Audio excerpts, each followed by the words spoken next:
Olá, bem-vindos a mais um Conversa de Mercado com a Brain, direto aqui do GRI Loteamento e Comunidades Planejadas 2023. Hoje tenho o prazer de conversar com uma pessoa que eu admiro muito, né, o Bicalho. Agradeço ao Bicalho aí pela disponibilidade de bater um papo com você. Né? É uma pessoa que está inserido no assunto que a gente vai conversar um pouquinho, né, que é o plano diretor de São Paulo, um pouquinho do zoneamento de São Paulo, né, do que vem acontecendo aí nos últimos meses. Né. A audiência sabe que São Paulo houve uma mudança muito grande em relação ao produto.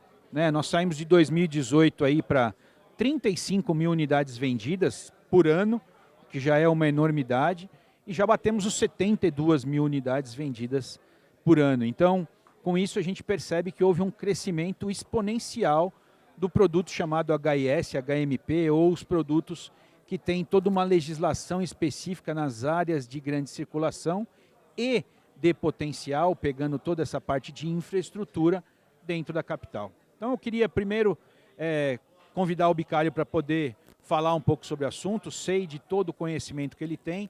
Bicalho, obrigado pela oportunidade e pela oportunidade de falar para a nossa audiência sobre um tema tão interessante quanto esse. Eu que te agradeço, Marcelo, é uma grande satisfação poder estar aqui no evento do GRI, participando aqui junto com a Brain, que presta serviços tão importantes para todos os atuantes no mercado imobiliário. É, sem dúvida, um player que dá um suporte para ajudar o desenvolvimento do Brasil. Então é um grande orgulho, uma grande satisfação poder aqui participar. Tá ótimo. Bicalho, para a gente poder entender, nós passamos por uma primeira fase que foi o plano diretor. Né? Isso já está pacificado? Me fala um pouquinho sobre o plano diretor. Correto. O nosso plano diretor, ele tinha uma revisão prevista para 2021, uma previsão, uma revisão já prevista, intermediária, vamos dizer assim, porque o nosso plano será, um novo plano será lá por 2029, né, a previsão legal. Mas a ideia era que nesse período de análise fossem verificados aquilo que deu certo, aquilo que não deu certo, para fazer correções de rota na legislação da cidade de São Paulo. Esse processo foi tumultuado, inclusive por conta da pandemia. Ele foi obstado judicialmente também em algumas ocasiões, mas apesar disso acabou sendo acabou prosseguindo com a remessa do anteprojeto pela Prefeitura ao Legislativo, e após uma série de audiências públicas, tanto no Executivo quanto no Legislativo, a revisão foi efetivamente aprovada, promulgada, acho que em 8 de julho deste ano, e está em vigor. Mas ela precisa ser complementada, em grande parte, pela revisão da Lei do Zoneamento, que vem agora na sequência. Perfeito. Nós vimos toda a discussão durante o plano diretor, né? Diversas movimentações aí de lados opostos até em algum momento, e agora a gente tem visto essa parte do zoneamento. Né? Quais são os principais pontos relevantes, Bicalho? Inclusive, quais são os principais problemas em nível tanto de mercado, porque é muito interessante isso, né? A gente vê uma certa comoção falando sobre o assunto na sociedade em geral. E é muito legal, a gente até estava conversando sobre isso, né? Muitas vezes aquela mesma pessoa que fala, nossa, os preços estão tão caros do apartamento, do imóvel em algum local, depois mais para frente ela fala, nossa, mas não pode liberar para construir tanto apartamento assim. Então, ela acaba falando um contraponto dela mesma, ou seja, lei da oferta e da procura. Se você tiver menos oferta, os preços vão subir mais. Né? Então, essa possibilidade de usar os eixos, de usar a parte que efetivamente tem infraestrutura para um maior adensamento, é algo que realmente poderia melhorar a relação dos imóveis da cidade. Como é que está sendo feito isso nessa parte aí agora do zoneamento? Quais são os principais pontos aí dentro dessa dificuldade? Olha, durante o processo de revisão do plano diretor, esse foi realmente, Marcelo, talvez o ponto de maior debate na mídia, né? Muitas publicações, falando até de um ponto como um ponto negativo, a possibilidade do aumento da verticalização, o aumento dos chamados eixos, né, com o aumento das áreas de adensamento. O que significa isso? Né? O Plano Diretor 2014, inteligentemente, ele concentrou as áreas em que pode haver maior verticalização na cidade junto aos transportes de massa. justamente para que a maior parte das famílias passasse a morar nesses locais e diminuísse, então, viagens de automóvel, tornasse a vida um pouco menos complexa nas cidades por longos deslocamentos e aproximasse moradia de trabalho. Só que essas áreas onde é possível fazer esse adensamento, que é 4 vezes, talvez com incentivo 5 vezes, é de uma área muito restrita da cidade. Os eixos acabaram ocupando algo entre 4% e 5% do território da cidade. Isso fez com que a demanda toda de construção se concentrasse em grande parte nessas áreas.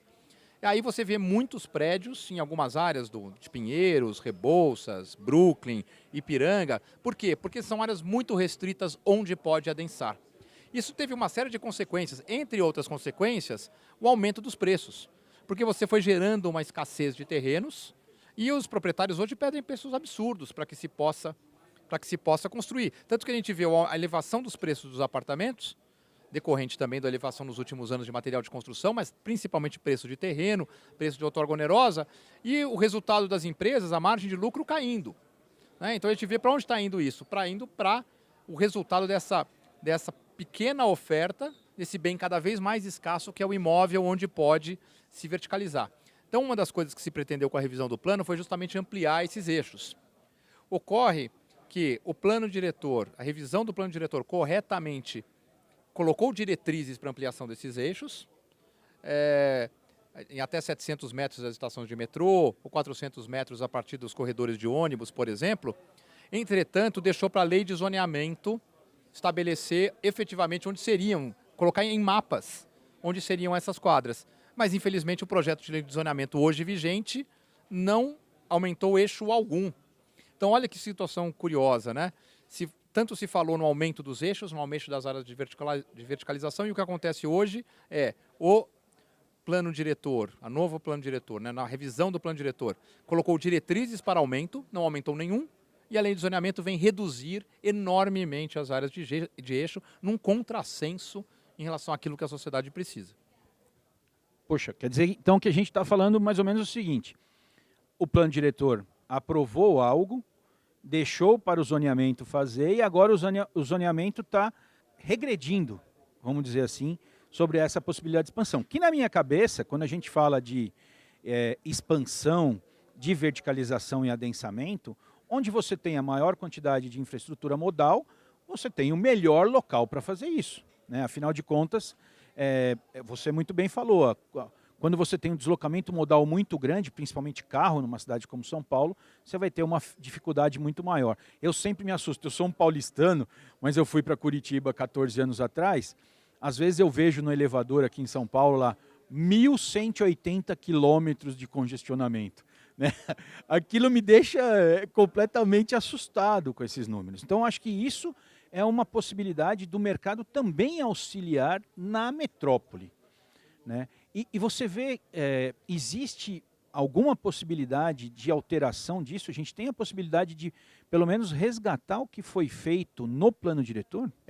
Acho que há possibilidade, não só uma possibilidade, como até uma obrigação, de certa forma, legal, porque, na verdade, o plano diretor é que dá as diretrizes. E essa diretriz do plano diretor não vem desta revisão agora. Desde 2014 se previa os eixos e se havia os chamados eixos previstos. Ou seja, nas ampliações dos transportes de massa se deveria também ampliar os eixos, justamente para atender a necessidade de moradias. E se nós considerarmos sem os eixos, as áreas de desenvolvimento da cidade, em sua maioria, estão limitadas a 8 andares. Numa cidade que tem uma demanda por moradia enorme como São Paulo. É até um paradoxo, porque as pessoas que defendem, mas essa questão dos 8 andares é muito interessante, deve ser mantido. Quando a gente vai para Paris, existe uma harmonia nas edificações mais centrais. Acontece que a gente não pode comparar, por exemplo, São Paulo com Paris. Se a gente pegar a população de Paris em 1910, ela é a mesma de hoje. Se nós pegarmos São Paulo em 1910, nós crescemos mais de 20 vezes. Então, é até desonesta essa comparação, né? E quando você falou em deslocamentos, em congestionamento, e aí você vem também normas que restringem cada vez mais o uso de automóveis. Isso está realmente no plano diretor. Foi feita uma correção agora na revisão para fazer uma adequação, porque houve uma redução muito acentuada, com base no plano diretor vigente, a oferta de vagas de garagem, que na cidade era uma média de 1,5 vaga por unidade, caiu para meia vaga por unidade. Então caiu para 1/3. Ocorre que o nosso transporte de massa não evoluiu na mesma proporção. Então, pegando outra comparação indevida, quando as pessoas que defendem isso falam, quando você vai para Nova York você não usa carro, é muito mais cômodo não utilizar o carro. Entretanto, lá a gente tem um metrô praticamente em cada esquina, muito diferente do que acontece em São Paulo. Então a gente tem que ver a realidade local. A realidade da nossa cidade tem peculiaridades que precisam ser atendidas. As famílias paulistanas, por exemplo, hoje a classe média de São Paulo não consegue comprar um apartamento no centro expandido. Hoje a gente tem o mercado de altíssima renda e o mercado Minha Casa Minha Vida. Que diminuiu, né? Nós vimos aí informações, chegou a ser quase 50% do mercado nacional vertical e hoje está 31%. Houve realmente uma queda muito grande desse mercado de maneira nacional. Bicalho, você falou algo que me chamou muita atenção, com diversos arquitetos urbanistas que eu converso, que discutem São Paulo, sempre falaram muito sobre isso. Nós chegamos até em algum momento a imitar Paris, com a ocupação, com a fachada ativa, eu estou falando lá 1940, até antes disso. Em algum momento, essa imitação virou algo muito ruim, porque aí nós começamos a diminuir o espaço ocupado dos terrenos, que Paris é um grudado no outro, e a ocupação da fachada ativa e tudo mais. Então, nós ficamos com a parte, teríamos que ficar com a parte boa e ruim, e no final das contas fomos criando parte ruim de ocupação. E eu acho que isso a gente vem carregando. E a oportunidade de a gente usar os eixos para esse transporte com infraestrutura é o novo urbanismo, que de novo não tem nada, na verdade ele já é bem velho. Então eu acho muito interessante. Eu queria que você pudesse passar para a gente finalizar, a gente poderia ficar a tarde inteira aqui batendo papo, mas eu não quero te atrapalhar, mas eu queria que para finalizar você passasse para a gente se nós do mercado podemos fazer alguma coisa para sermos ouvidos enquanto a isso, porque eu acho que você falou algo fundamental. O plano diretor foi aprovado. Então, existe um histórico de 2014, existe a mudança no plano diretor agora dessa revisão prévia dos 15 anos, mas nós estamos passando por esse momento dentro da parte de potencial construtivo.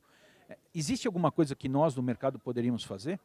Olha, Marcelo, é muito importante essa colocação, porque na verdade o urbanismo, que é o futuro das cidades, e é onde nós vivemos, trabalhamos, nos deslocamos, criamos as nossas famílias e os nossos ambientes de trabalho, ele tem que ser construído por todos.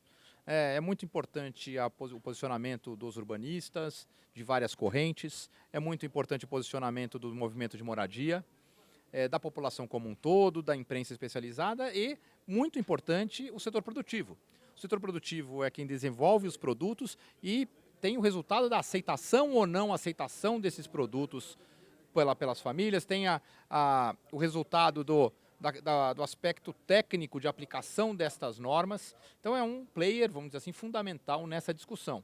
O setor produtivo tem procurado colocar suas ideias. Infelizmente, uma parte da narrativa é quando o setor produtivo se posiciona, existe uma pressão muito grande contra o executivo, contra o legislativo, no sentido de que está cedendo à especulação imobiliária. E, na verdade, o setor produtivo na área imobiliária, tudo que ele não é especulador. Quem desenvolve projetos, ele quer comprar o terreno e, quanto antes, aprovar o projeto e lançar e fornecer habitação, fazer outros projetos e não especular sobre terrenos. Então, quando se fala que está se atendendo à especulação imobiliária, na verdade, não é isso que significa ouvir o setor produtivo. É talvez um pouco de preconceito com relação a um setor extremamente importante na sociedade. Então eu acho sim que nós temos que nos fazer ouvir, tem que colocar o posicionamento e também, claro, harmoniosamente ouvir as outras correntes para a gente construir um entendimento. Infelizmente hoje há muito antagonismo e o entendimento tiraria essa pressão muito grande sobre os governantes no sentido de atender a um ou atender a outro, tiraria essa pressão sobre questões, aspectos ideológicos e nós temos que pensar no bem comum nas cidades. Perfeito. Só posso agradecer a você, Bicalho, por esse bate-papo. A gente poderia realmente ficar mais tempo aqui, mas eu queria falar que eu acho que, para mim, é uma segurança que você e que outros companheiros seus de trabalho estejam nos auxiliando nesse processo aqui em São Paulo. Eu sei das dificuldades, o Rio de Janeiro também está num processo aí turbulento, também vendo isso, com a ADEME do Rio, através do Marco Saciano, falando, através do Cláudio Ermolim no Sinduscom, falando da dificuldade que pode trazer para o mercado e para o consumidor também do Rio de Janeiro o plano diretor. Então, eu queria agradecer pela sua disponibilidade, agradecer a nossa audiência, falar que todo esse material e mais conteúdo que está sendo feito aqui no GRI Loteamentos e Comunidades Planejadas 2023 vai estar entregues a vocês a todo momento. Muito obrigado e uma ótima tarde a todos.